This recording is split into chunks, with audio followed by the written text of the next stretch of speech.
it's the underground. It's the underground, yeah, it's the underground.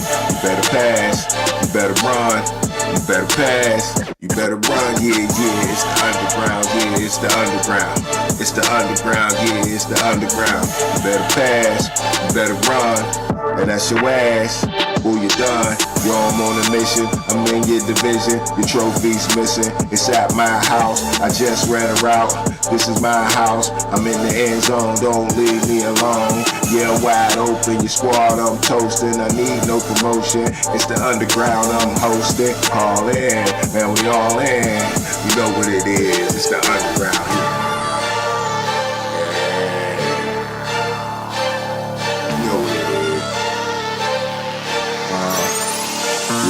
It's the underground, it's the underground, yeah, it's the underground. It's the underground, yeah, it's the underground. You better pass, you better run, that's your pass. You better run, yeah, yeah, it's the underground, yeah, it's the underground. It's the underground, yeah, it's the underground. You better pass, you better run, and that's your ass, boy, you done. Yeah, you know what it is, baby. It's the Underground Sports Show. You know what it is. It's your host. Times I got to say it. Yeah. It's your host, Filthy Rich of the Underground Sports Show. You know what it is, man. That's the remix. Call into the show. We live all the time. Yeah. 412-407-2744. Talk your sports. Talk your shit. You know what it is, man. One more time, it's the Underground Sports Show, baby. Yeah, we got a whole bunch for you tonight, man. We're going to be talking some college football. We're going to be talking pro football all day. You know we're going to get our Steelers in, man. And a little bit of anything else, man, because it's the Freestyle Show, baby. Tuesday night, yo. 11 p.m. Yes, sir. It's your boy, Filthy Rich, in the Underground Sports Show. Let's go. Yeah. Yeah.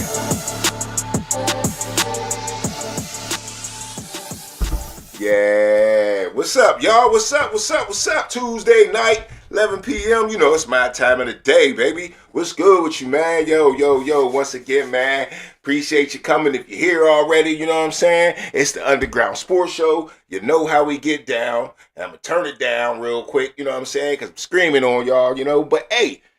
It's that time of the day, man. What's up with you, man? Week 14 recap show, baby. NFL time, baby. And we got a whole bunch else for you. But yeah, man, you know how we do around here on the Underground Sports Show. We get into it all the time. Take my time. You know what I'm saying? It's all good, man. Hey, everybody that was there on Sunday, kicking it with me, man, I appreciate it, man. Great show on Sunday, man. Today's Tuesday night, the Freestyle Show, where we can go anywhere, man. Please call into the show. Change the subject at any time, man.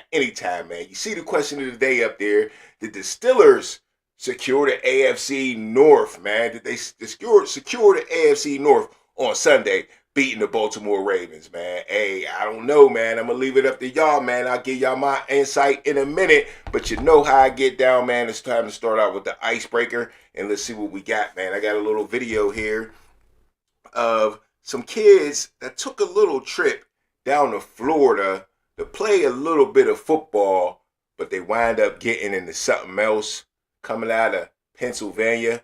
So, yeah, let's check it out real quick, man. Let's see what these teenagers did down in Florida. Good evening, I'm Keith Tate. Thank you for joining us. Well, they came from Philadelphia to play in a championship football game, but what they did at a sports store got them yanked from the game and hauled off into custody. Here's Channel 8's Ron Arbogast in our newsroom tonight. He has more than the story. Line Sheriff Grady Jubbs was really fired up today about this. Actually made an example of the accused shoplifters, and he had some words for the coach as well. Keith, 100% absolutely. The sheriff says that the crime was obvious. But what really made him angry was the response from the coach. Instead of taking some accountability, he begged the sheriff to drop the charges. So the sheriff says the players on that team learned the hard way. A real welcome to Polk County. The systematic, organized theft ring called a football team. Smile. You're on camera. This is surveillance video from a Dick's Sporting Goods in Davenport. All the angles law enforcement needed to call this a crime. You didn't see 8 kids from Polk County in the store this weekend stealing, did ya? Sheriff Grady Judd busting out the industrial printer to make an example of 8 teens, all either 14 or 15 years old. They stole, and they stole, and they stole, and they stole, and they stole. Yeah. How do you like that? The teens were in town for a youth football competition, representing the United Thoroughbreds out of Philly.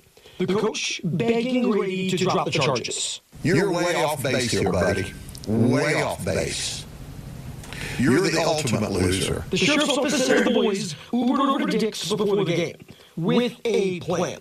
One team buys something, then links up with his buddies, stuffing over $2,000 in merchandise into the bag. In total, 47 items. I don't know how you do things in Philadelphia, Pennsylvania, but in Polk County, Florida, we lock you up for stealing, for being a thief. All 8 were caught on their way out, all arrested on felony charges of retail theft. If you come here to Polk County and steal, there's no notices to appear, there's no warnings, you're in handcuffs and taken to the county jail. Now, Keith, being down just 8 players, just a few hours away from kickoff, ended up being too much for the team. None of the kids made it out of jail in time, and they lost the championship. Hey, man, come on. What are we doing, man? Hours before the football game, you go all the way out of town to steal something? 14 and 15 years old? Come on, bro.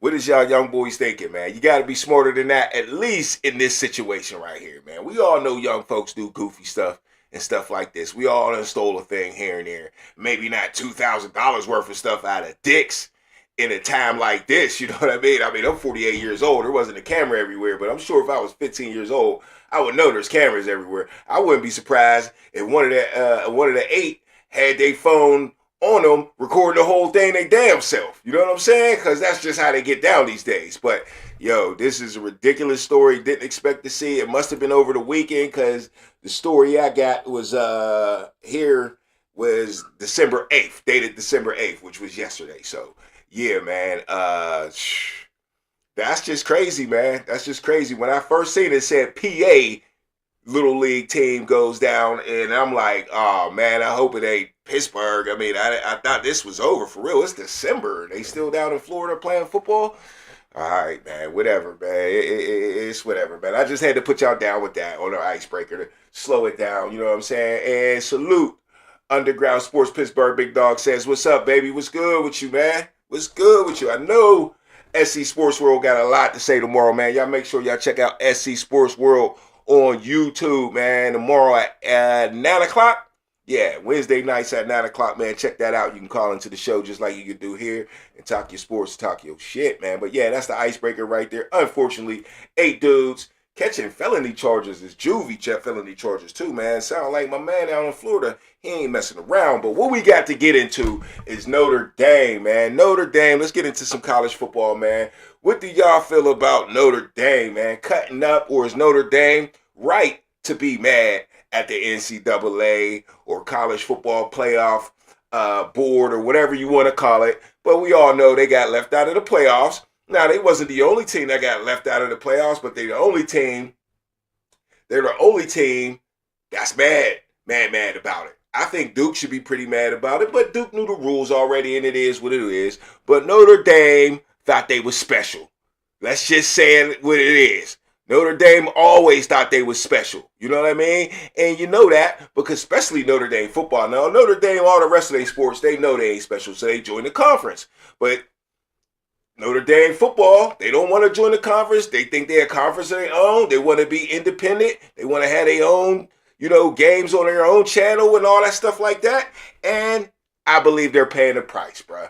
You know what I'm saying? They're paying the price for basically being bougie. You know what I'm saying? ESPN being bougie, and they mad at everybody. You know what I'm saying? Right now, they mad at everybody like it's somebody else's fault, and I don't understand it, man. So let's go into a story here about Notre Dame being pissed off about their situation, which basically I don't understand.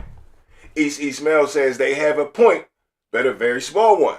Join the conference, the ACC, everything except hockey, which is Big Ten. They wild. Yeah, they wild. They think they better than somebody else. And college football playoffs is just letting them know, look here, y'all don't play by the rules.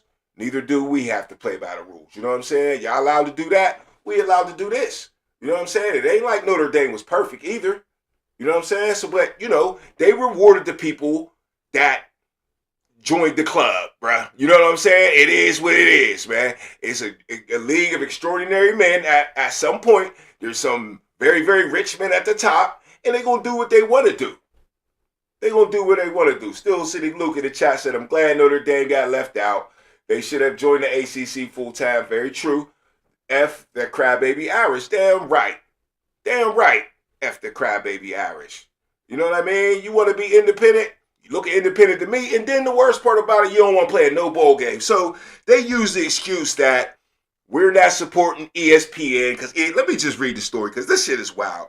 There will be plenty of theories why 10-2 Notre Dame is taking a ball and going home rather than playing a bowl game. But the story could be straightforward. College football and media industry sources tell front office sports the Fighting Irish are giving old middle finger salute to the College Football Playoff Selection Committee, the ACC, and ESPN. So they mad at everybody, right? The College Football Playoff snubbed Notre Dame in favor of Miami and Alabama. It probably thought the Irish would be peeved, but is still willing to attach the gold-plated brand to some second-rate bowl game, okay? It didn't accept athletic director Pete, whatever his name is, to boycott bowl season, but maybe it should have. Okay, Notre Dame pride is hurt, says source. This is the Irish saying fuck you to the committee, the ACC and ESPN. You could argue Notre Dame is acting like a a spoiled child throwing a tantrum. Yes, the Irish can be irrefutable with their gold helmets. Touchdown Jesus and Newt Ronkney.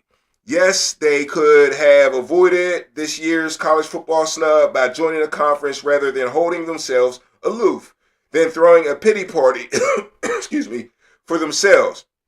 It's Notre Dame's fault, okay? Paul Feinbaum saying on ESPN Get Up on Monday, they think they're better than everybody else. So yeah, everybody believes the same thing. EC Smell says soft. Yeah, man. Yeah, but if you follow the money, Notre Dame's decision makes sense. The Irish have their own TV deal worth the estimated $50 million a year with NBC Sports. And the former chairman of NBC Sports with no love lost for ESPN. So yeah, he don't get along with ESPN. Of course, ESPN is owned by ABC and Disney, and ESPN is owned by all that too. So at the end of the day, they wanted Notre Dame to go to the Pop-Tart Bowl, which is on ESPN, and they wasn't supporting that. And Notre Dame is crying, whining, saying that during the process, ESPN the whole time, because of the NBC and ABC beef, the whole time ESPN, owned by ABC, was bad talking Notre Dame and making an influence on Notre Dame not being in the college football playoffs. Okay, so it is what it is for college. For Notre Dame, they spoiled brats. Everybody knows it. Everybody been knew it. Everybody been knew they was shady, not joining the conference, trying to be greedy and pick their way around it, and thought that gold helmet and the Notre Dame Fighting Irish was just going to be so strong that people want you so bad. Nah, man, they making money without y'all these days, man. It is clear to see that. It's clear to see that they making money without y'all. So it is what it is, man. So let's check out the real schedule for the college football playoffs. Since Notre Dame don't want to be in it, screw them. I think Duke should be pissed off. But let's look at the bowl games real quick. I mean, we ain't going to look at the lackluster ones, but let's see. The first one does start December 13th on Saturday. South Carolina State, Prairie View, A&M. Hold on, give me a second, man. Plug my fan in. It's hot up in here. As soon as I start talking, I got hot. But okay, so yeah, that's the first one this Saturday. Another Boise State and Washington on Saturday. Then it gets into the week, man. You know, Tuesday, Wednesday. You'll find them games out later, but it really gets juicy. Of course, the playoffs start. Friday. Playoff Alabama, Oklahoma's on Friday. Saturday, you got Miami and Texas A&M. I'm really ready to see that. I think Texas A&M is kind of swole about that loss they finally took, or they would be having a bye probably. Tulane and Ole Miss. We're going to see what Tulane can get the upset. And then James Madison, we're going to see if they can get the upset over Oregon. Oregon's always there, man. So all of that is Friday and Saturday. 3 games on Saturday, the 1 game, Alabama, Oklahoma. Oklahoma already beat Alabama, so this is a rematch that, I don't know, man. I got a feeling Alabama going to get back in that one, okay? So, yeah, whole bunch of bowl games after that. Pitt got East Carolina. Penn State got Clemson. Army-Navy game is this weekend, too. Georgia Tech got BYU. That should be a good one. North Texas got San Diego State. Let's see if they finish their season off well. Virginia got Missouri against the SEC team. I like to see that, ACC versus SEC, because everybody want to just put the SEC on this pedestal. So I disagree with that, though. Houston and LSU, I'm expecting LSU to take another L in that game. And through the holidays, it should be good. Duke is all the way down playing against Arizona State. What day is that? December 31st. That's New Year's Eve. At least they get the ball on New Year's Eve. Now, a game I'm really interested in here is Michigan versus Texas. I'm really ready to see how Manning can finish the season off. I think he turned it around. From all the flack he was catching all year, I do think he turned it around and wound up having a good season. You know what I'm saying? So, yeah, that's the quick little outlook on college football playoffs coming up. And let's get our move on real quick, man. Hey, appreciate everybody in the chat, man. Make sure you hit the like button. Call into the show. Do what you got to do, man. Share the channel. Please, out here. You know what I'm saying? Please share the channel, man. All right, up next on the Underground, man, let's get around the NFL a little bit, man. First thing we got to talk about, man, as we get around the league, man, we got to talk Phillip Rivers returns, man. What's up with this Phillip Rivers, 44 years old? Already been signed to the practice squad. East Mail's in the house, man. What's up with these Colts, man? What is y'all thinking, big dog? Like, please let me know what's going on in the whole state. I mean, am I wrong? Like, Notre Dame's in Indiana too, right? So, the whole state of Indiana's bugging right now. But in Indianapolis, with Miss Irsay is the new owner, Daniel Jones tears his Achilles early in the Jaguars game. And before we can get to Wednesday, she's deciding to bring Phillip Rivers, who's 44 years old, who's a granddad, bro. We gonna have a granddad playing quarterback in the NFL. I don't know if I even want to believe this shit. I don't know. Something ain't gonna make this happen. My man Phillip Rivers got 10 kids. Don't cuss. You know what I'm saying? One of his kids got kids, so your boy's a granddad, man. I can't believe we about to have a granddad playing in the NFL. That shit sounds crazy, man. 44 is old, bro. I'm 48. 44 is old to be out there getting hit, taking hits, and you ain't been out there and everybody else is warmed up. I don't know, man. But the Colts is obviously desperate, man. They're going all out. They are not quitting, and I really believe it got to do with Miss Irsay, man. I always liked, since she took over, the Colts done took off, man. It ain't like the Colts was never good before, but, so she got it from her daddy. She know what she's doing. But Miss Irsay, she ain't playing, bro. She on the sideline talking to coaches and the information, see who's making good decisions. And she thinks this Phillip Rivers thing, obviously, is a good decision, man, because she didn't think about it for weeks or nothing, man. She just jumped right into it.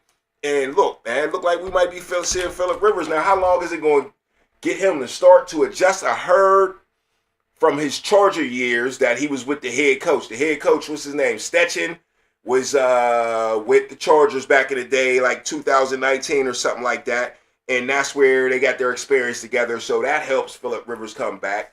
And I also want to know if Phillip Rivers is going to be rocking that number 17, because that's Daniel Jones' number. Of course, Daniel Jones is not coming back this year, but can you strip somebody's number that quick? I don't know about the rules or whatever like that, but I don't want to see Phillip Rivers in another number. At NC State, he was number 17. He was number 17 at the Chargers. He's number 17 for the Colts.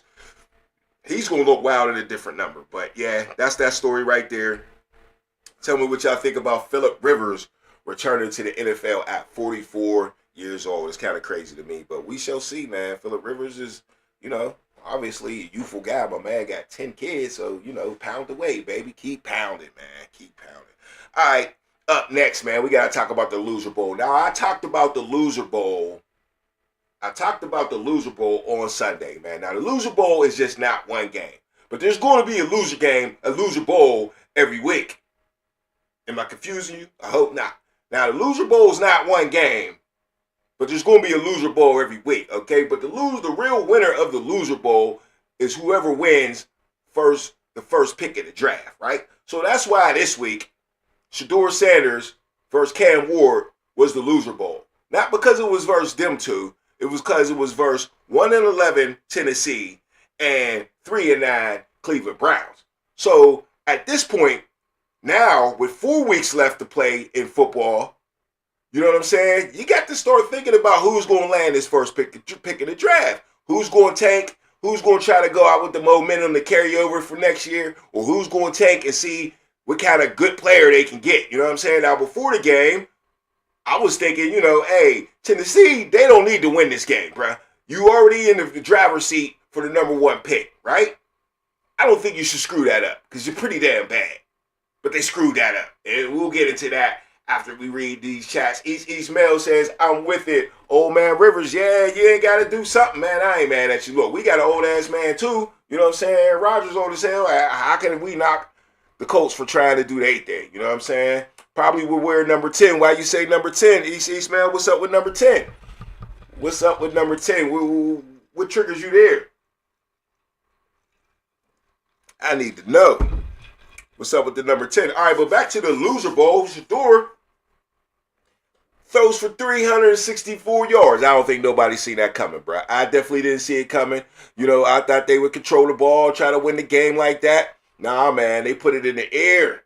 They put it in the air and trusted Shedeur. You know what I'm saying? So, yeah, Shedeur, even though the Titans beat the Browns on Sunday on some fluke hazy shit, the coach's fault. I hate to blame it on a coach. But damn, one thing, let me tell you this. All right, in the chat, East Mail says there's no other numbers available. Okay. I feel you. So, even though, I tell people this all the time, a coach, and this is all levels really, a coach really can't win a game. He can have his team prepared to win a game, but on game day, a coach cannot win a game. A coach can only lose the game on game day. And this is exactly what Stefanski did on game day, is lose the game for his team. The first mistake was going for it the first half for 2 points. What are you doing, man? Just make it a 7-point game, right? Then he had to double down on it the next time, and go for it. But then his dumbass acts like he doesn't want to put it into a rookie quarterback's hand, but he puts it into a rookie running back's hand. And then even the dude that the rookie running back was supposed to pitch it to was a rookie too. I don't even know how they fucked up that play, man. This almost goes back to the betting we've been talking about all year and the scandalous shit that's going on. Because how the fuck does that happen? How does the coach do that? The first 2-point conversion. How does he do it the second time? How do the dudes that we know they practiced the play, because Shedeur said it after the game. They asked Shedeur, did you guys even practice that play? He was a smart ass, of course. No, we didn't practice. We just ran a 2-point conversion play that we never practiced. Dumbass reporter. And I love Shedeur for his answers. I ain't gonna lie. That's my favorite part of Shedeur is his smart ass answers to the referees. But they deserve the smart ass answer because they asked the stupidest fucking questions, man. I can't believe these reporters went to school for 4 years, grinded, slaved, probably bought donuts every day to get these jobs on their internship, and they get into the fucking front of the fucking athlete and ask the dumbest fucking questions. You only get a couple questions when you raise your hand. They pick you, you get 1, maybe 2 questions, and you ask a dumbass question like that. But I know what they be trying to do. They be trying to trigger a motherfucker or get a good little sound bite. But anyway, back to punk ass Stefanski. Still City Luke says collusion. F Stefanski, he trash and need to be fired like a motherfucker. Fired with lighter fluid. You know what I'm saying? After that shit. We shall see though, man. Still City Luke, what do you think is going to happen though? I know what you want, but what do you think is going to happen? You think the owner is right there lockstep with him, or you think the owner is just stands out the way and really lets Stefanski do what he do and is just going to fire him later? You know what I'm saying? Because, you know, he cleaned it up at the end, though. Stefanski cleaned it up at the end after the game, immediately the next day on Monday, and called Shedeur the starter for the rest of the season, man. Because, see, Shedeur is blockbuster, man. And this game proved what I've been saying since pre-draft, that you got to kick Travis Hunter and Shedeur Sanders first in the draft, man. Because they're blockbuster for your organization. Most teams picking first don't got no reason for you to fucking watch them. No reason. Nobody's watching the Titans because of Cam Ward, bro. You're not. But this game showed us everything. Shedeur Sanders lost and still wound up being the story of the game. You still ain't seen an interview from Cam Ward after he beat Shedeur Sanders, his rival. You ain't heard shit from Cam Ward. You barely seen a highlight in that game from Cam Ward. And well, the reason for that is because the boy threw for 117 yards, while Shedeur Sanders on the other side throwing for 384 yards and had 4 touchdowns. So, bruh, I don't know what these cats was thinking. We back to collusion. Still City Luke. Matter of fact, in the chat says Stefanski gone at the end of the year. Okay, I'm running with you because there ain't no goddamn way. I almost don't want it to happen, though, for Shedeur. I don't want him have to learn a whole new offense. Not that he can't pick it up like that, though. This is obvious. And you know what really makes me sick? Still City Luke, I know you're going to feel this. We passed up on this dude in Pittsburgh, man. We passed up on this dude. A team that really needed a quarterback passed up on this dude. Now, I ain't mad at a lot of other teams because they wasn't that desperate. And there was no guarantee with Shedeur, even though I thought Shedeur was a good quarterback and was definitely a starter in the NFL for a team that don't have a good starter, for a team that got a Mason Rudolph. You know what I'm saying? You definitely should be picking up Shedeur Sanders. But no, they wait for old man Rodgers, which looks like we're going to be 9-8 again and maybe win a playoff game, right? But meanwhile, our rival Cleveland Browns, our other rival Baltimore Ravens, our other rival Cincinnati Bengals all got their quarterback for the future now.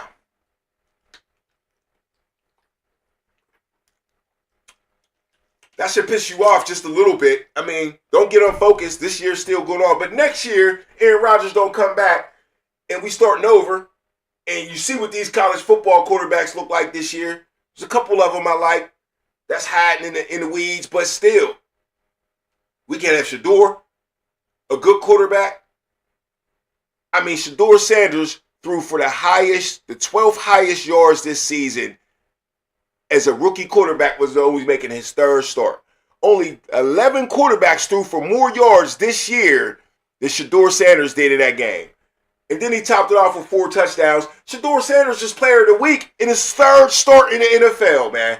And to me, I know it's one start, but that means a little bit when I think about how the Steelers skipped on him and how everybody else skipped on him and made him a 5th-round pick. And his defense didn't even show up for him. And he should have won that game if Stefanski wasn't such a butthole, dickhead, asshole, whatever you want to call him. Because this is just stupid shit. I don't know, man. Still City Luke says, facts, Shedeur should be definitely wearing black and gold. Hell yeah. Ain't no excuse for that. And, you know, that goes to show, I definitely think Tomlin would have scooped him up, even with Aaron Rodgers on the roster. But that goes to show how these owners, the GMs, they really control shit, man. They really control shit. Damn, yeah.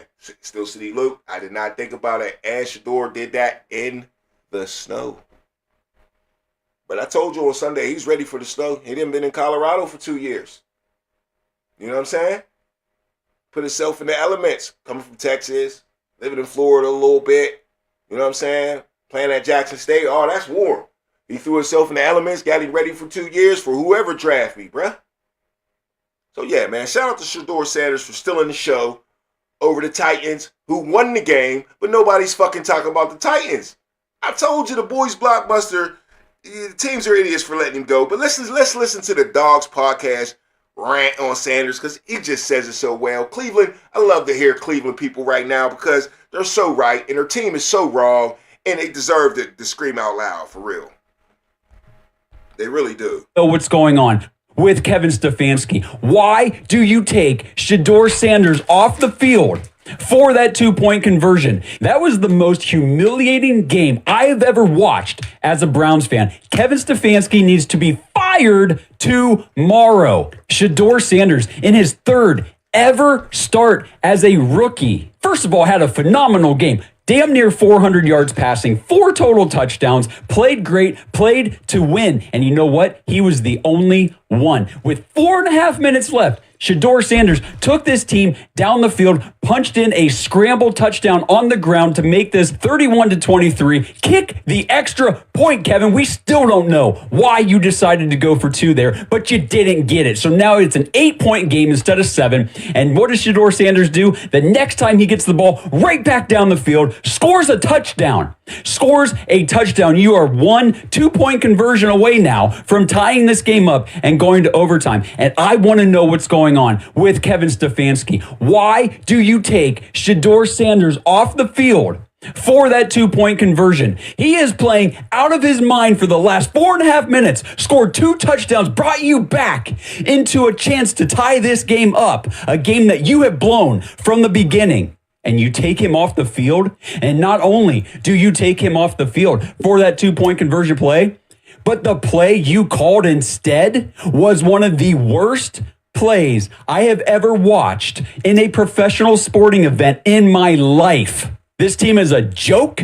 It is a clown show. Kevin Stefanski, Jim Schwartz, Tommy Rees, Bubba Ventrone, everybody has got to go. Get out of here. Get away from Cleveland. We don't want you. I don't fault anybody for questioning whether or not this coaching staff actually wants Shedeur Sanders to win games because, damn it, he won that game, or at least put you in position to tie it up. He came back with everything you want to see from a quarterback, especially here in Cleveland, with the grit and the toughness and the determination that he is not going to lose this ball game. And you know what? You, Kevin Stefanski, decided that you were going to lose this ball game. And you know what? You did. Not just to anybody, but to a 1-win football team. Everything about this is sketchy. I don't care what anybody says. I'm skeptical.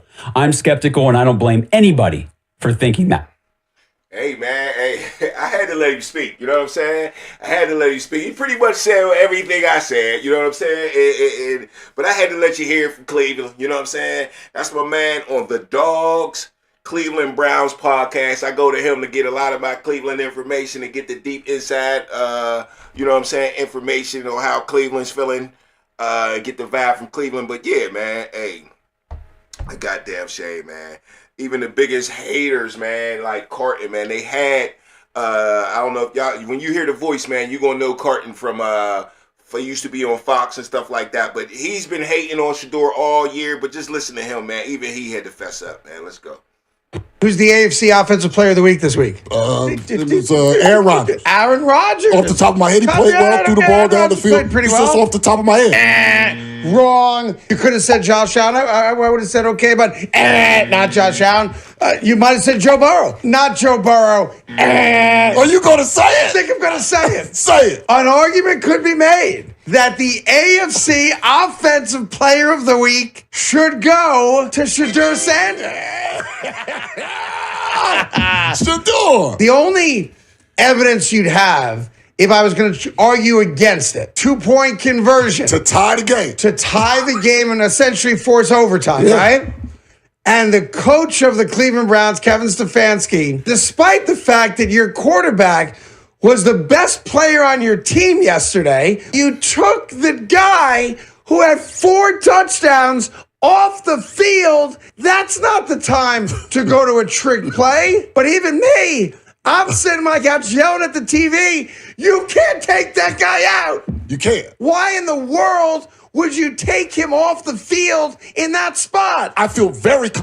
Now, like you said, even me, That's because he been talking shit on Shador all season. You know what I'm saying? He's like, even I wouldn't have took him off the field right there. So yeah, Stefanski, man, you get burnt this year, man. You deserve it.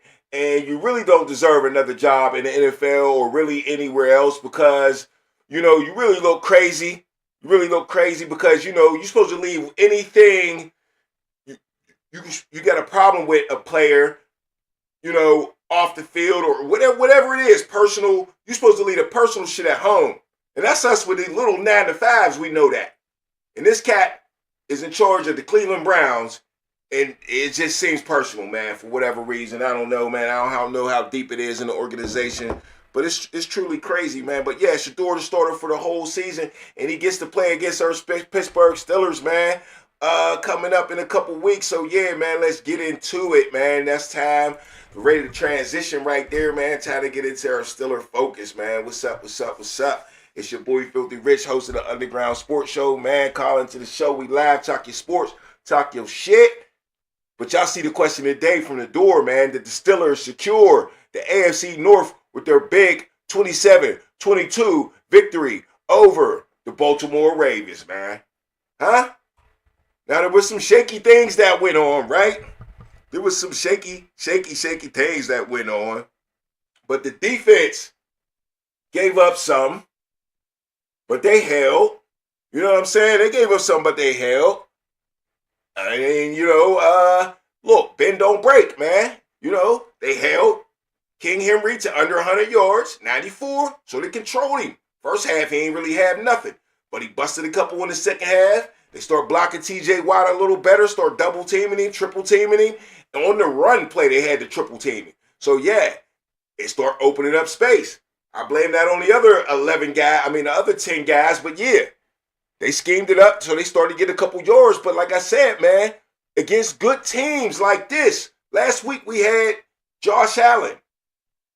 This week we had Lamar Jackson, 2 MVPs back-to-back. With other weapons on a team, we must score to beat these guys. We could have beat the Bills if we would have played offense like we did on Sunday. Because we had the Bills in the first half with the defense. And the defense came out again. We all know this team is old. But if they come out here and they play good defense in the first half and only give up 3 points, man, the offense got to do more. The offense got to start like they did against the Ravens. And that was the key to this victory, man. The offense stepped up and helped out the defense. This defense that, yes, they bend, but they don't break a lot. They ain't got the best scoring average against in the league, but it's way better than their yards. It's way better. They're at the bottom with yards, and they're like 10 or something like that in scoring, though. So, yeah, it ain't as bad as it looks if you can score a couple points with it, man. They not world beaters, man. There ain't no more Ray Lewis defenses. You know what I'm saying? There ain't no more Michael Singletary defenses in 85. That's never going to happen again. It's never going to happen again. There's too many Josh Allens, Lamar Jacksons of the world, Justin Herberts of the world, Patrick Mahomes of the world, Brock Purdy's of the world. Come on, man. We can keep going.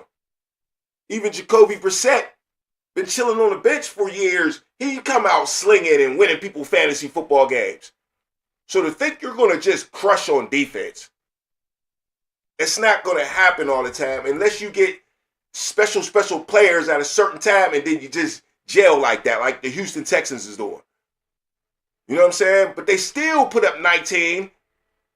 Buffalo still put up 19 against them. So when we only scored 7 on Buffalo, that just wasn't enough. So like I said, man, we got to give it credit, like we was giving it at the beginning of the season, to Aaron Rodgers, to coming out and waking up. Last week, he had the week before that, he got injured. Mason Rudolph had to play, got him a little rest, and he came back, and he really wasn't right yet. And he made everything predictable with his hand, only being able to pitch. But this game, he had the soft cast on. You seen it from the door. Things was different. He was accurate. Offensive line kept him up, even though we got offensive linemen out. So, yeah, man, shout out to the offense, man. We need this for the rest of the week. We got Miami and Detroit coming up. And I said rest of the week, but I meant rest of the weeks. We got Miami and Detroit coming up. We're going to need that firepower. We're going to need DK Metcalf. We're going to need Pat Freiermuth. We're going to need Jonnu Smith as much as he ain't been doing nothing. We're going to need you, bro. We're going to need you, Jaylen Warren. We're going to need you, Gainwell. To keep doing what you've been doing, man. Because you woke up on Sunday, and I like it. I like it. I know it felt good to y'all. Had to feel good to y'all. But one thing I will say is, man, Baltimore's DBs be Swiss cheese, bro. They be Swiss cheese. Even in the days where Ed Reed was there, he was like that dude. But the rest of the quarters used to be trash, and the Ravens are still in the same situation. The Steelers will light them up. So we got to play them again. We got to remember how we lit them up and take their hearts again. You know what I'm saying? But the challenge next time is going to be on the defense next time. You're going to have to play better defense than that because they started to figure you out in the second half. You don't want that to carry you over. They really set you up for the second half. They just didn't have the success they wanted in the first half, so they had to play catch up. And Aaron Rodgers kept them at bay in that offense. Still didn't like the rushing, though. The rushing wasn't there, but, you know, I'm going to get out one to the coordinator, man. You got to stop running that pitch. Give me some more dives, off tackles. You can sneak the pitch in there. I do like the pitch, but when you do it too much, they're keying on that, man. They're keying on that. And that's a run where you can get a big loss, and now you 2nd and 13, 2nd and 12, and you don't want to be behind the sticks. You run off tackle, you run dives, at least you're going forward. And I think the Steelers get a good push, so I don't know why they stay away from that. So I'm gonna chop that running game up to the offensive coordinator to get that right. I think Aaron Rodgers squared away the fellas. He told DK Metcalf that he had a good week at practice, and then he said, when I got to the game and before we was walking on the field, I told DK Metcalf, just like because I said you had a good practice, don't mean I'm looking for you today. I got other people to look at. He was lying, but that's what he said he told him. And it looked like DK Metcalf was motivated for me. Once he caught that first ball, it was on. DK Metcalf been buried on my fantasy bench for weeks. For weeks. And he finally showed up. And he got me hyped up like it's going to continue. I do believe that. I do. So yeah, man. Shout out to the office, man. But let's look at the sketchiness, man, because we all know what this game really came down to, right? We all know what this game really came down to, man. And everybody's mad about the catch. It's definitely funny. This is where we troll the Ravens right here, bruh. This is where we troll the Ravens, all right? Let's get some volume on this video, man. First, you need to secure the ball in your hands with. So my man's mad, bruh. He's mad. So let's go. Was this an incomplete pass? Let's go see what the NFL rulebook says. First, you need to secure the ball in your hands with control, which likely does. B, you need at least 2 feet inbounds or a knee, arm, etc., which likely does. And lastly, what everyone is getting confused about, you need to make a football move. Okay. So, sir, I just want to know where the football move is you're talking about. We're going to bust it down again. Arm, etc., which likely does. And lastly, what everyone is getting confused about, you need to make a football move. Some people think that means you need to have 3 feet in bounds. That is not true. What about every single toe drag that goes out of bounds? Is this incomplete then? You didn't get 3 feet in. The very first example listed of what is this incomplete then? You didn't get 3 feet in. The very first example goes out of bounds. Okay, so he said, is this incomplete? He didn't get 3 feet in. The reason this is complete is because he holds on to the ball, my man. You know what I'm saying? You got to hold on to the ball. You didn't get 3 feet in. The very first example listed of what a football move is extending the ball forward, which likely does. After he has 2 feet down and makes a football move, it doesn't matter. That thing got out of there quick, man. I'm going to just say that. That thing got out of there quick. Even in slow motion, that shit get out of there quick at that angle right there. And that's the angle that killed it. Right there, bro. That's the angle that killed it. You know what I'm saying? My daily beverage says doesn't drop the ball. No, doesn't drop the ball. He don't, bruh. Your man's dropped the ball. He was playing with the money. You know what I'm saying? Playing with the money. You ever drop something like bing, bing, bing down the sewer? That's like my worst fear, dog. I don't get out my car over like those little grates. You know what I'm saying? Like in the sewer grates, bruh, I don't do that shit. Because I be having shit in my pocket. I don't care what it is, the Snickers, whatever. Go down there, I'll be sick. I'll be sick. So my man dropped the pill. You ain't hold it. And look, man, shout out to my man JPJ, man. Y'all done talked a lot of shit on my man over the years. My man done came through for y'all all his career, bruh. It's 3 years here. He only gave up 1 touchdown. That was about to be number 2, but he came through in the Ravens game, baby. You're going to shout my boy JPJ out now. Come on. You ain't trying to play my mans like that. He done gave up 1 TD, and then he did that for us right there, big dog. That's enough back from the Jesse James joint, you know what I'm saying? Because if we need some more proof, we could do that too, man. We could do that too. Because, you know, nobody was mad in Baltimore when we got ripped off. Players that have rules because of that. What is a catch? This question has eluded NFL referees for years, and it led to an incredibly controversial ending during Week 15 of the 2017 season. The 10-3 Patriots were in Pittsburgh taking on the 11-2 Steelers with a fight for the 1 seed on the line. Down 3 with just 52 seconds left, Steelers' Juju Smith-Schuster would take a flat route 70 yards all the way down to the Patriots' 10-yard line, setting the Steelers up for at least a field goal to tie the game. On 1st and 10, Ben Roethlisberger would find tight end Jesse James to the 1-yard line. James would get both feet down and reach across the goal line to get the touchdown, giving the Steelers the 3-point lead with less than 30 seconds left. However, after a lengthy review, the refs ruled that the ball hit the ground when James extended to the end zone, and that it was not a catch, as James, quote, did not survive the ground. And see, that was the one right there that showed everybody what it is and what it ain't. All right? That's the one that showed, look, you weak, bro. That ball hit the ground, the other hand, you dropped it. You dropped it. His knee was down early to me anyway, you know what I'm saying? But yeah, if that's a drop, hey, Baltimore, that's a drop too, fam. You know what I'm saying? It's a drop. You got to hold on to the ball. You got to bring it in. You got to bring it in. You know what I'm saying? This is the one that started it all right here, though. This is the one that started it all. Hold up. It's the one that started it all. Now, look, watch how many body parts he get in.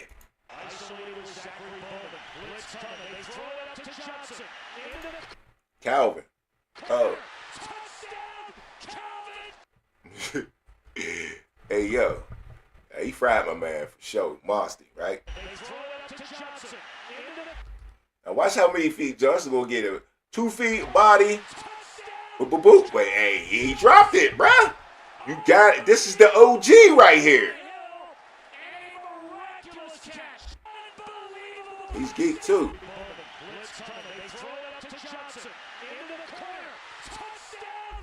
Nah, bruh, he ain't finished it. He thought he had it too. No, dog. So that's the OG joint right there. You ain't the only one likely. You know what I'm saying?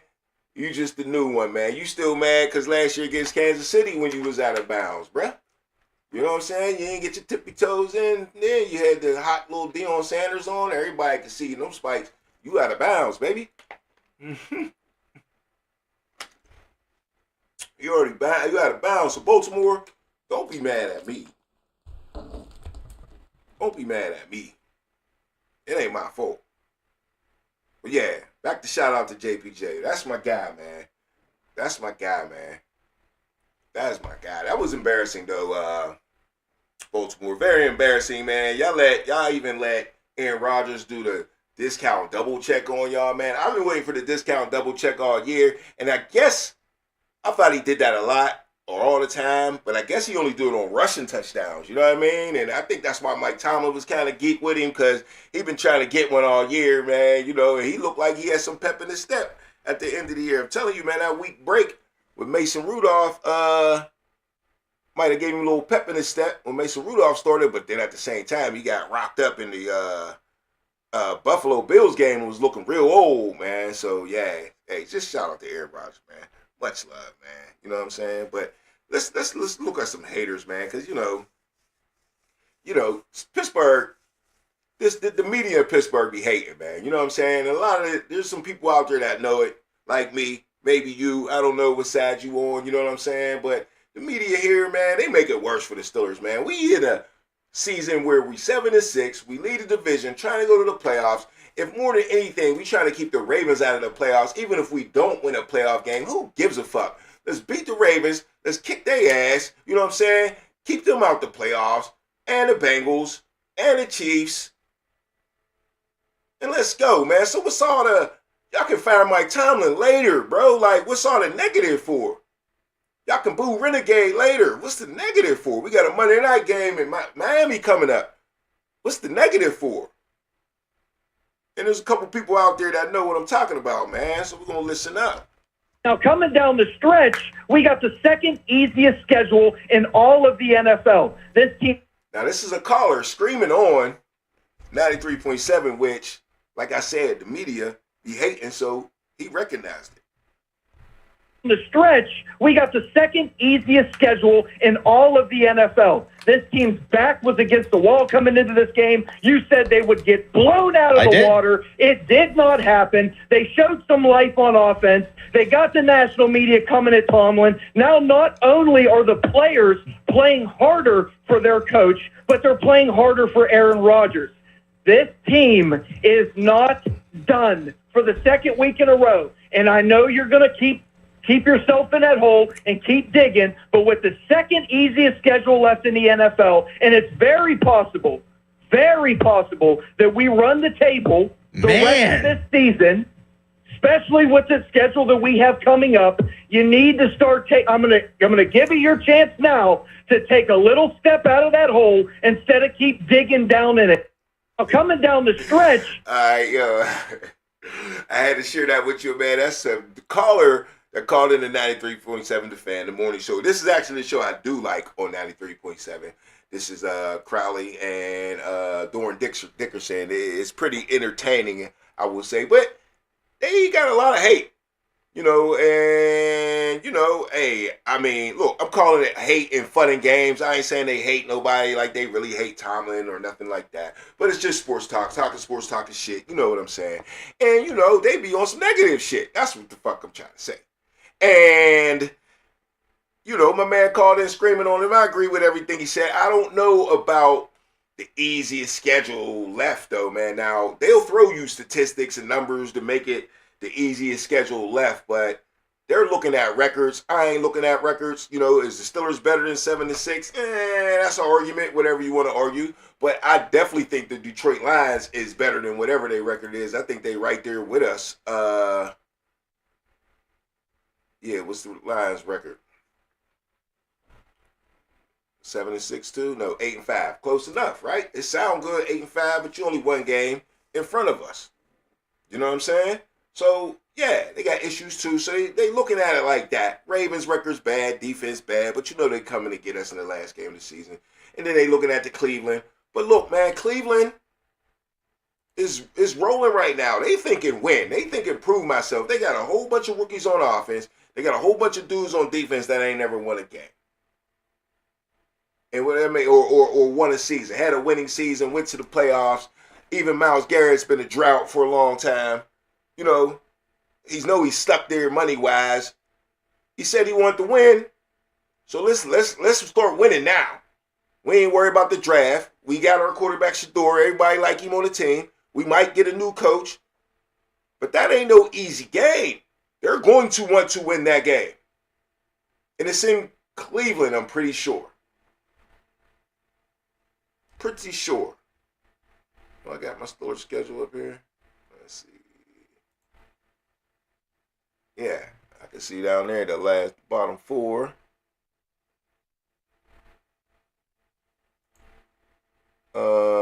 Okay, so yeah, Dolphins on Monday night is gonna be wild, man.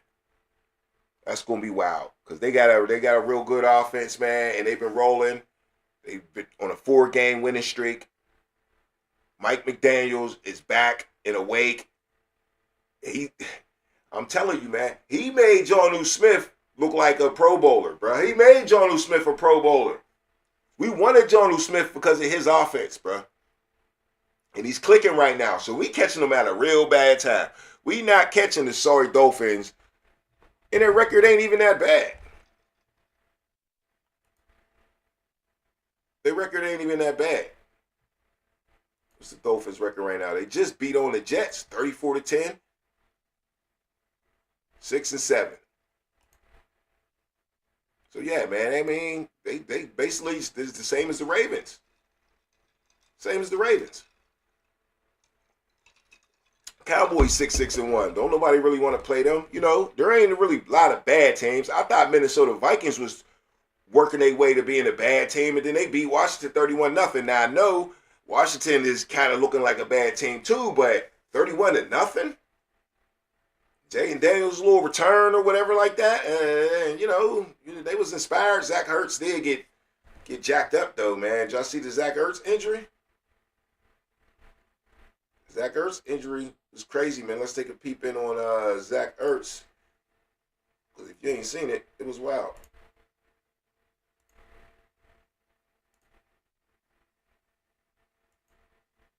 Let's check it out. See that knee? Knee injury, let's break this down.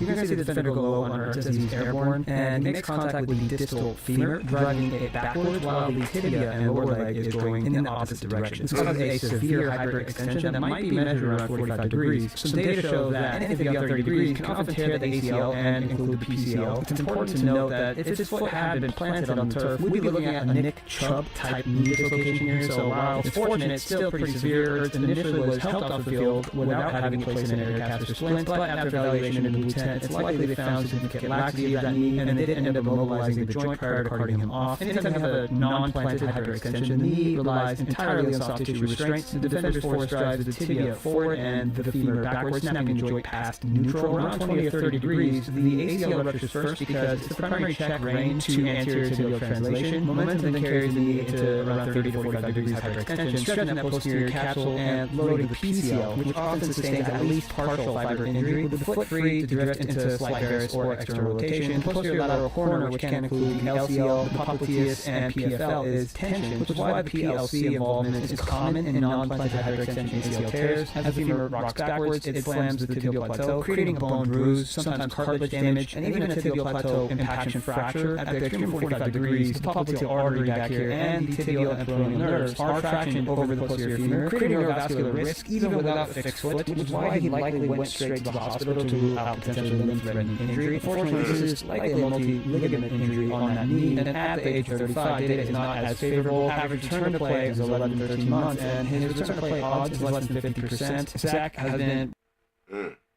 Return to play odds is less than 50%. That's crazy, man. Yeah, it was wild. Zach Ertz right there. Show. Oh, yeah, that's when Hawkinson dropped his ball, too. He was pissed about that. He was pissed. But, yeah, man, hey, shoot. That's it. Still in focus right now, man. I mean, we got Miami coming up. We got to do this thing. Ain't going to be easy. Ain't going to be easy. Like I said, that's the only thing I disagree with that caller, man. For real, for real.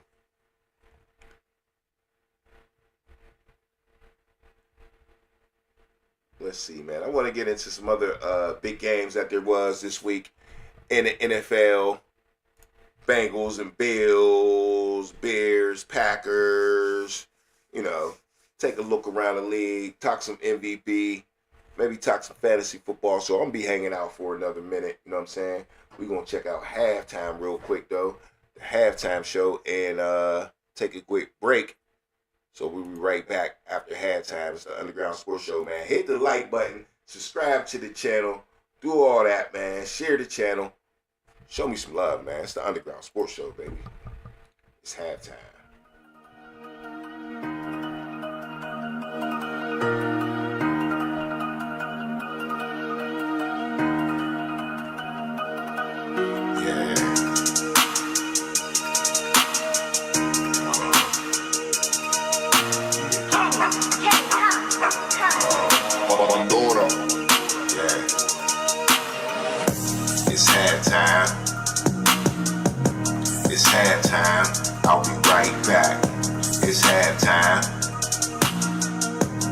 halftime. It ain't over yet. It's halftime. It's halftime. I'll be right back. It's halftime. It's halftime. It ain't over yet. It ain't over till it's over. Pull back, run you over. It's the halftime show. We need a turnover. Pick 6. It's your boy Filthy Rich. Turn me up in this bitch. Hit the like button. That's the right button. Call in to the show if you know something, but you probably know nothing. Not my fault that you're playing for the wrong team, wrong scheme. Strike you out like Paul schemes. It was all a dream. You never gonna win a thing. Nah.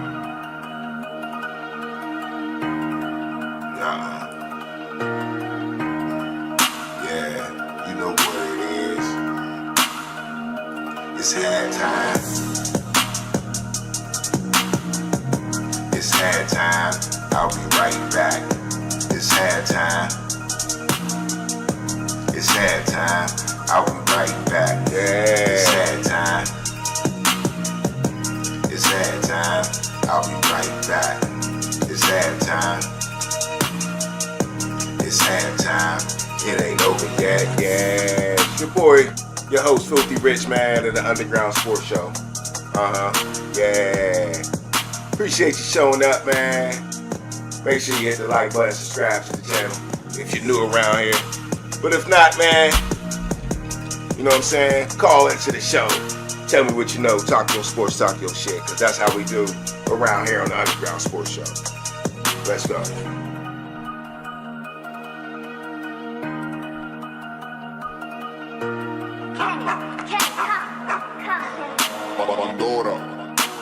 Yeah, it's halftime.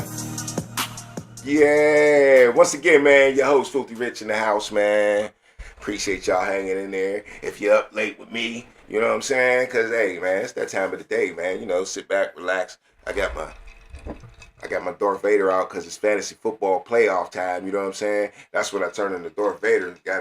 Gotta get force on, you know what I'm saying? Mm-hmm. In the chat, Nick, she's up in here. Appreciate that fire emoji, baby. I appreciate it. You know what I'm saying? It's the halftime show.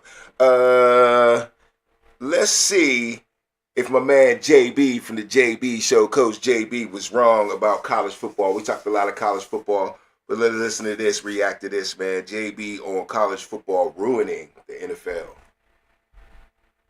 Medium-sized bag, I go get you some guys.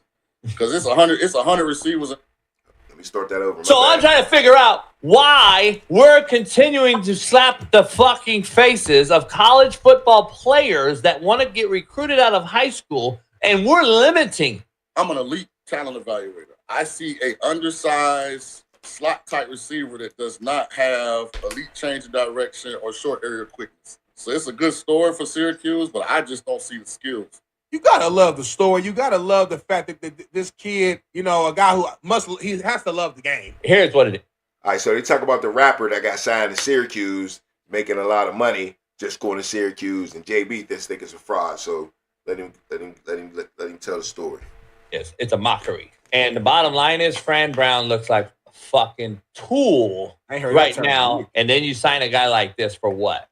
Because he's not like Snoop Dogg popular. I can see if you're doing it for a Dion effect and trying to get like some eyes on the program but like I've never heard of the guy, and then he's shitty on top of it. But he's popular for the kids though. Like you don't know him because you're 50, right? But what kids is he bringing? Because we're bypassing JUCO with a portal that sits 10,000 people in it every fucking year. They still think that there's 10,000 schools going around for them to exit the portal and go play somewhere where 8,000 of those kids sit in the portal year in and year out, go nowhere, but refuse to go play fucking JUCO. And then we got a Syracuse College University taking a 26-year-old fucking rapper and bypassing JUCO talent that's sitting out here hungry is ruining college football, and it's ruining the NFL. Because the NFL product is becoming shittier and shittier if none of you fucks out here have opened your eyes and learned by the last 4 years on this show that college football is ruining the NFL because the draft selections are worse and worse at quarterback. Get the fuck out.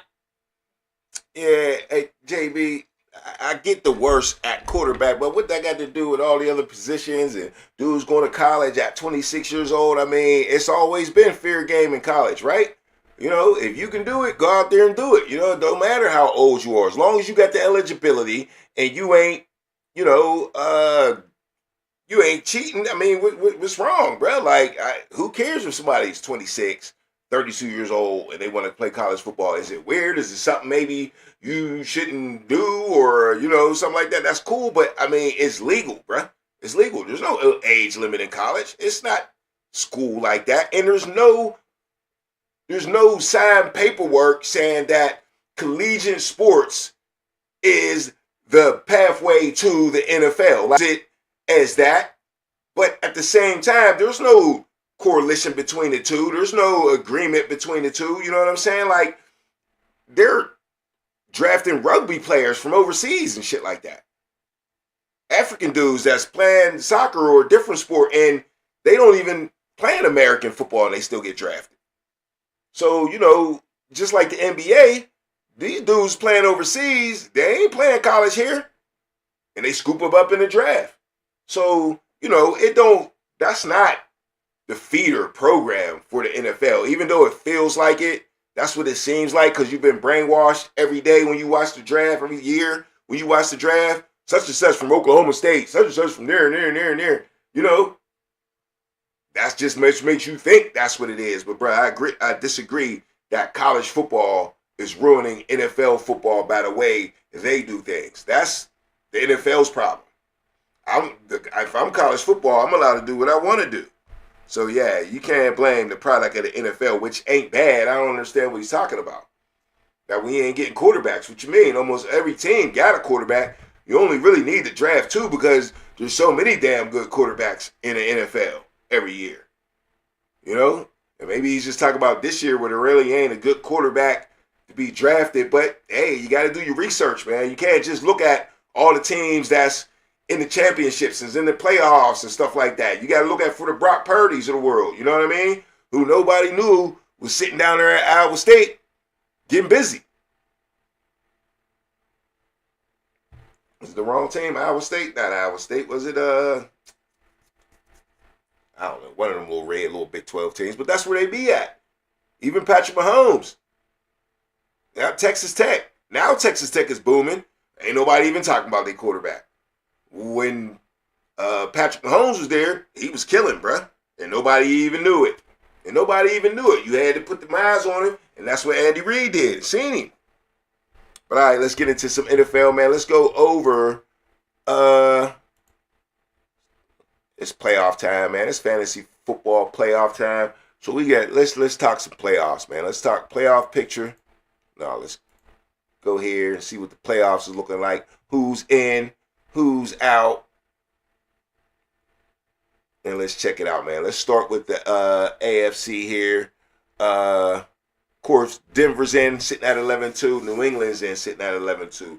Denver and New England, two of the best teams in football by record, man. I mean, look, Denver's got a great defense.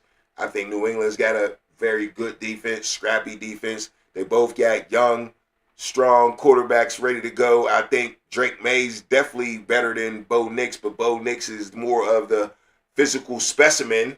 And, yeah, man, Denver ain't to be played with, and neither is New England. I think both of these teams is real. I've heard a lot of people think New England is one and done. It could possibly be, but that don't mean they're not real. Mike Vrabel knows what he's doing. He's been there, done that, lost a couple heartbreakers to the Chiefs over there, dynasty. So, yeah, he knows what he's doing. So I have no doubt that New England is a good team no matter what the results are. That team's a good team, and that team's going to be here for a little while. Got young receivers, got veteran receivers. Trevion Henderson's just getting started. If they release the hounds on that dude in the playoffs, it might really be over. So New England is a Super Bowl contender to me. You don't go 11-2 and sit here and call a team a Super Bowl contender. I have to disagree with that. No matter what happens, we've all seen teams that were Super Bowl contenders lose in the first round of the playoffs. It is what it is. Even last year, Detroit, everybody loves the Detroits that do nothing but Lions. You know what I'm saying? That's all they do to the public. Everybody think they're this great team. They haven't done nothing but go for it on fourth down a lot, and a lot of that ain't working no more. So, yeah, man, they still got to prove themselves. I ain't saying they can't do it. I think that's a good team. They haven't proved it yet. They lose to a rookie quarterback in their first playoff game last year, and it is what it is. Season over. So, I still think they're a good team, though. But the same thing, just because I think New England's a good team, don't mean they can't be one and done, though. So, but that's a prediction, a bold prediction, I would say. But it could happen, for sure. Especially if my Steelers run into them. We already beat them. So it is what it is, right? All right, other two teams in the AFC leaders, Jacksonville and Pittsburgh. Man, I wish these seasons were similar. They should be. I think the Steelers should be a little better than they are. We kind of let 2 games at least go away. Jacksonville Jaguars are 9-4 leading their division. We're 7-6, right? I like Jacksonville, though, man. I really do. They've really been stumping people out. And that's without the assistance of Travis Hunter, right? It's without the assistance of Travis Hunter. So, hey, shout out to the Jacksonville Jaguars for handling their business. Defense is stepping up, always making plays. And the offense, man, your boy Trevor Lawrence is making a lot of people look bad. He's making a lot of people look bad. I'll tell you that. Pittsburgh Big Dog said, passes one and done. He going double down, triple down, quadruple down. You ain't letting that go. I know you ain't. I was trying to trigger you. Yeah. So the Steelers, though, we know what that is, right? We know what that is, man. It's the same old story. I like the same old story. I mean, I don't want the same old story, but it's better than not eating at all. You know what I'm saying? Somebody ain't never been starving. There's a lot of spoiled Steeler fans out here that ain't never been starving before, bro. I've been starving in the 80s. You know what I'm saying? Y'all don't know what that feels like. Y'all don't. When you're a true fan of a team that's bad, bro, y'all don't know what that feels like. Y'all boys 35 years old and Steelers been under Mike Tomlin since you was 15. And all you know is Big Ben. Y'all don't know, man. Y'all don't know. But let's get to the wild card, at least for now. We know the Steelers will not be a wild card team, right? Neither will Baltimore. So, whoever wins that division is in and out. You know what I'm saying? And Kansas City is hurting too. But right now, it's the Chargers at 9-4, Buffalo at 9-4, Houston at 8-5. And even though Houston got a game back on them 2 teams, we all know Houston's probably looking like the better team over the Chargers and Buffalo. They already beat Buffalo. We probably would think they could beat the Chargers. And why? Because they just beat Kansas City. You know what I'm saying? So C.J. Stroud's waking up. That offense is waking up a little bit. Shoot, they was woke a little bit with Davis Mills, but the defense is dragging them. Not dragging them in a way where, they can't score. But they're so good that they control the game. They're so good that they control the game, man. The pass rush is ridiculous. They got young athletes everywhere. They got DBs that been there for a while, so they've been communicating with each other for a while. That matters. And they got a defensive head coach that ain't letting up. And he probably wants his. He wants to be the new Mike Tomlin. He been getting shoved around the league and screwed over here and there. He got his chance. And he's in there. And he's a Houston Texan. That's the deep part. That's where the passion is going to come from. So, yeah, I'm scared of Houston. I ain't going to lie, man. I like Houston out of all these wild card teams. It's just that you never want to count out Josh Allen or Justin Herbert in any situation. We just seen that over the weekend, the way they took out the Bengals, Buffalo, and the way they took out the Eagles, the Chargers. But let's talk about teams that ain't in the playoffs in the AFC. Indianapolis Colts, Baltimore Ravens, Kansas City Chiefs, Miami Dolphins gets a little sketchy. Cincinnati Bengals, you still could talk about that. You know what I mean? Their season is a wraps, and they had much hope. Of course, when Joe Burrow got hurt, everybody felt like it was immediately over. Then they had their little chance with Joe Burrow coming back, and it is quickly over. Dounced by the Bills, and I was loving it. I ain't gonna lie. I was loving it. Yeah, so shout out to the AFC, man. It's the Underground Sports Show, man. Hit the like button. I like talking sports. I like talking shit, man. Call into the show. You do the same thing, man. We live all the time, man. All the time on the Underground Sports Show, man. Definitely share the channel on all your little platforms. Please, Neek, if you in the house, man. I know you got a lot of Facebook friends, man. Spread the wealth. You know what I'm saying? Now, let me ask y'all, man. Should I start a Cash App? Should I start a donation? I got to figure out, man. I might need some help from you, Pittsburgh Big Dog, too, man, because I need some help on, you know, super chat, stuff like that. And I'm all a rookie in this, man. I got a lot of stuff to do around town and life and all that good stuff like that. You know what I'm saying? It's hard to learn all this stuff, man. But yeah, just thinking about taking some donations because I really don't want to be monetized. You know, I can't even lie. I really don't want to be, you know. But people think I should always be maybe taking in a couple scraps. You know what I'm saying? So I don't know. Y'all let me know. Because I've seen plenty of shows like that. Not a lot of sports shows, though. That's the thing that makes me say, I don't know. Appreciate you, Nick. Appreciate you.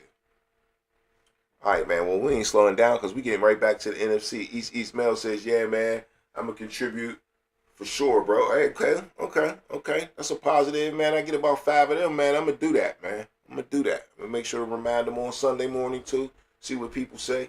Because I get that question a lot, man. You make any money doing that? And it ain't really about making money, man. I want to have some giveaways and all that type of shit like that. Maybe have some Madden tournaments or something like that. You know what I mean? Like, whatever. It's whatever. It's all about talking sports, talking shit. The more we get together and do things, you know what I'm saying? Enjoy ourselves, man, you know?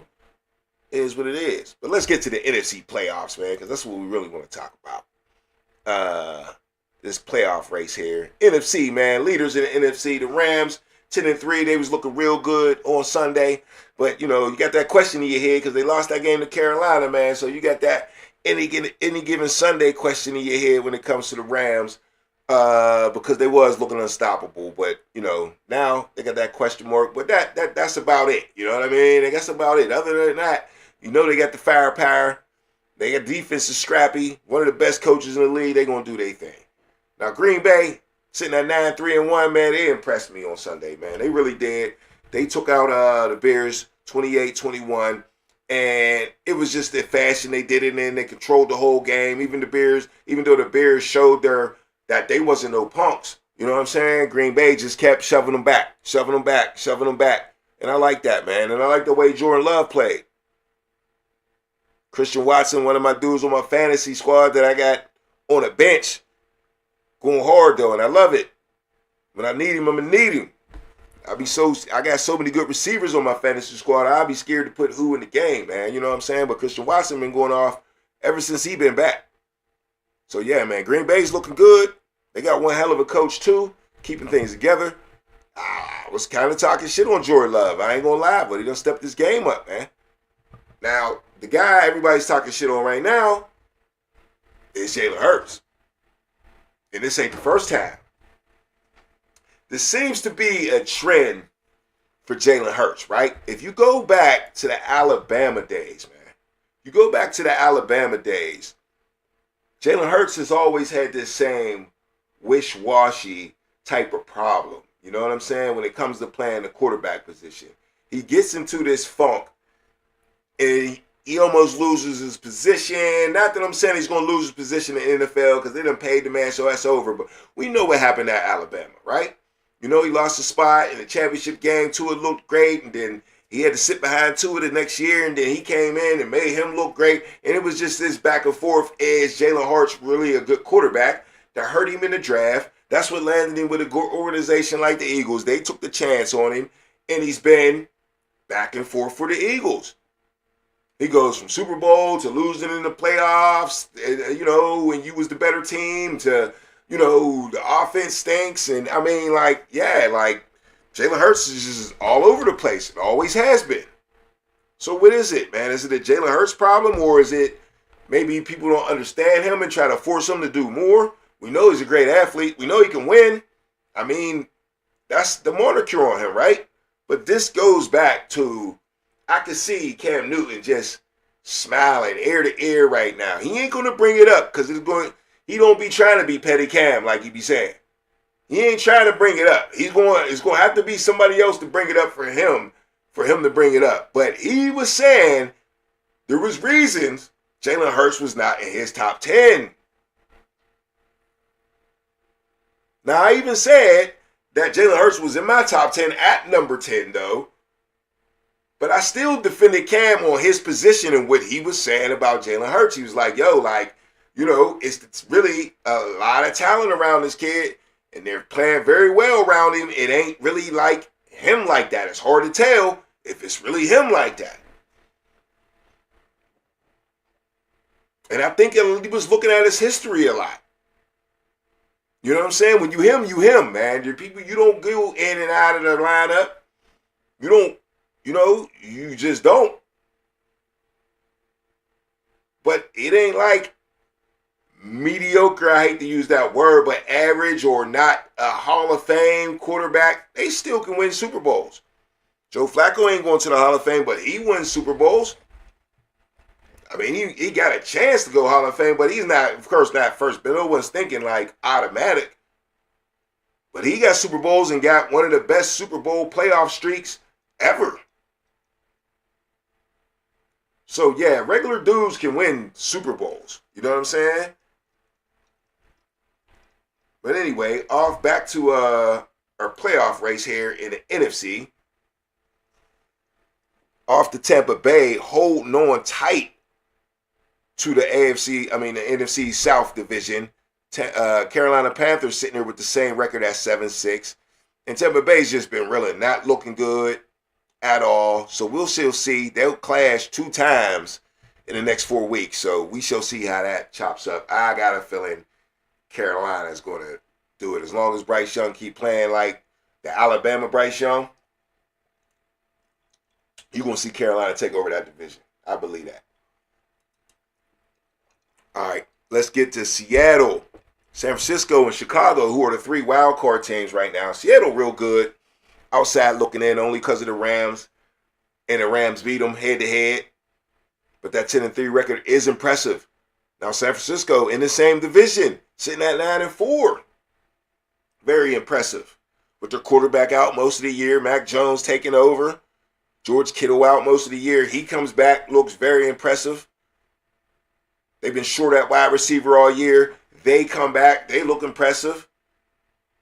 Christian McCaffrey might be NFL Player of the Year. We all know he ain't going to get MVP because they just give it to quarterbacks. They need to change that. But Christian McCaffrey might be Player of the Year this year. Offensive Player of the Year. He's top 10 rushing, and he's top 10 in receptions. With 800 and some yards to go with both of them categories. So, bruh, Christian McCaffrey's back to his shit. Don't let him go off when you win a playoff game. You're losing. You can lose to San Francisco. They've been there, done that. That coach been there, done that. That quarterback been there, done that. That offensive line been there, done that. They can go back. That coach, they brought back Saleh back from the Jets. He been there, done that. So be worried about San Francisco if you're in the NFC. And the Chicago Bears is just the Bears, man. Ben Johnson transferred from Detroit, making the Chicago Bears just a slight edge better than Detroit right now. His influence, his offensive, if you want to call it genius, he's pretty good. When your shit carries, that's the proof. That's all you need. That's the proof that it's you. That's the proof that it's your genius. When it carries over to the next team. Just easily. It's you. It ain't the player. I mean, I ain't saying it ain't the players at all, but you know what I'm saying? You know how to manipulate the players to get them to do what you want them to do. And the timing. They look a lot like Detroit in that offense, in that quick pass, efficient offense. They do. It's just that Caleb Williams refuses to be efficient like Jordan Goff. And it screws them up every now and then. But, hey, they still got one more win to Detroit, man. Now, on the outside looking in, I think Dallas is pretty much crushed. 6-6-1. They ain't going to happen. Ain't enough games left. And a lot of hard, tough games. They going to at least lose 1 or 2, right? But, yeah, Carolina got a chance to get up in there. And Detroit, man, look like they might. If Detroit missed the playoffs, I'm just telling you now. I'm talking shit. I will be talking shit on Detroit. But yeah, man. That is the NFC playoff look and the AFC playoff look out right there, man. So, yep. That's it for the night, fellas, man. I wanted to get into that and see how wild that is. But Sunday, man, look, man, we ain't even got a game on Sunday. That's the hurt piece, man. Got the show coming up on Sunday morning at 11 o'clock. So definitely watch that. But what I do like about it, I'll be able to commit full good 2 hours to it because I won't be sweating, getting offline to get ready for the game or nothing like that. And we can talk a lot of the other teams too, man, because I like to get into all the NFL stuff, man. A lot of teams coming up here on Sunday got critical games, man. Let's take a look at that real quick. Check out the schedule. Week 15 coming up. Can you believe it already? It's getting cold out. I know that Monday night game in Pittsburgh is going to be freezing. It's going to be like 16 degrees come game time. So, yeah, definitely we ain't trying to go to no game in no weather like that. But they might be out there. I wonder how the crowd's going to act in the Steelers game. It's one home game removed from Boo and Tomlin, Boo and Renegade. One game removed from them playing kind of outstanding, man. I still give the defense a lot of credit for making the play when the play was there to be made. Yeah, you might gave up a lot of yards, but they made the play when they knew it was there to be played. When the play was there to be made. Pierre gets the crucial interception. Highsmith gets the only sack of the day, but it was exactly when we needed it. JPJ was holding and getting penalties early, but when we needed him at the end of the game, he came through. And they played as disciplined as they could, gap-wise, as they could. And you know, they made it hard. It wasn't easy for the Ravens. Ravens are a good team offensively. They have players. They got people to throw the ball to. So they was making people, you know, they was making it hard for them, but they were still getting the job done. Give some credit to the, you know, don't act like the Ravens ain't nobody. This is the NFL, man. They having a bad season does not matter. But yeah, great games coming up. A lot of teams that need to win, but that Buffalo-New England is probably going to be the game of the week for sure. For sure. But a lot of must-wins coming up, man. Green Bay, Denver, that's grimy. Detroit, Los Angeles, woo. Cleveland and Chicago, can Shador get his rocks off? Can he look better than Caleb? What you think? Los Angeles, Kansas City, man. Can they knock them all the way out the box, man? Can they knock Kansas City all the way out the box? That's an Arrowhead. I don't know, man. But I don't want to look too far into the future. I'm going to get out of here, man. I appreciate y'all, man. Everybody in the chat. I appreciate y'all, man. Once again, man, show me some love, man. Share the channel. Hit the like button. Subscribe, man. It's the underground, baby. Ow, we out. Yeah. It's the underground. It's the underground. It's the underground. It's the underground. You better pass. You better run. And that's your ass. Boy, you done. It's the underground. It's the underground. Yeah, it's the underground. It's the underground. You better pass. You better run. And that's your ass. Boy, you done. Move the sticks. First down. You better not step out of bounds. You don't really want it, but you really need it. It's the underground, man, we undefeated. Michael Jackson couldn't beat it. Fourth down, couldn't reach it, man. Your squad about to lose it. Go ahead and face the music. Flip a coin, you still lost. Pay the cost to beat the balls. Turn your motherfucking lights off. Yeah, CTE, these niggas can't see me. Got your head fucked up, got the game locked up, and it's over for your ass. Fourth down, you better pass. You know what it is, you ain't gotta ask. It's the underground, it's the underground, it's the underground, yeah, it's the underground. You better pass, you better run, and that's your ass. Boy, you done. It's the underground, it's the underground, yeah, it's the underground, it's the underground. You better pass, you better run. And that's your ass, boy, you done.